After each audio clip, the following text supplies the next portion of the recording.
அன்னை செய்தி. தமிழகத்தில் கூட்டணி ஆட்சி அமையும் என அமித்ஷா மீண்டும் உறுதிபட தெரிவித்திருக்கிறார். கூடுதல் விவரங்களோடு இணைக்கிறார் எமது செய்தியாளர் ராஜேஷ். ராஜேஷ், வணக்கம். விரிவான விவரங்கள். வணக்கம்.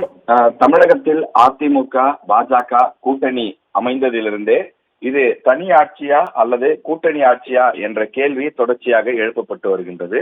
இந்த விவகாரத்தை பொறுத்தவரையிலே அன்றைய தினம் அந்த கூட்டணி அறிவிக்கப்பட்ட அன்றைய தினமே அமித்ஷா குறிப்பிட்டிருந்தார். அதாவது எடப்பாடி பழனிசாமி தான் இந்த கூட்டணியினுடைய முதலமைச்சராக இருப்பார், அவர்தான் முதலமைச்சர் வேட்பாளர் என்று தெரிவித்திருந்தார்.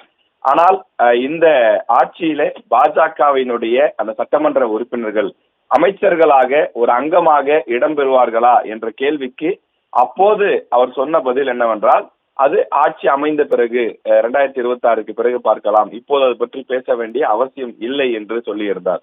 அதாவது நாங்கள் கூட்டணி ஆட்சி சம்மதமா அல்லது கூட்டணி ஆட்சி அமைக்க மாட்டோமா என்பது குறித்தெல்லாம் அவர் உறுதிபட எதையும் தெரிவிக்கவில்லை. இந்த நேரத்தில் தான் தினமலர் நாளிதழுக்கு அவர் ஒரு விரிவான பேட்டியை கொடுத்திருக்கிறார். அந்த பேட்டியிலே தமிழகத்தில் தேசிய ஜனநாயக கூட்டணி ஆட்சி உறுதி என்றும் அதில் பாஜக அங்கம் வகிக்கும் என்றும் அவர் உறுதிபட தெரிவித்திருக்கின்றார்.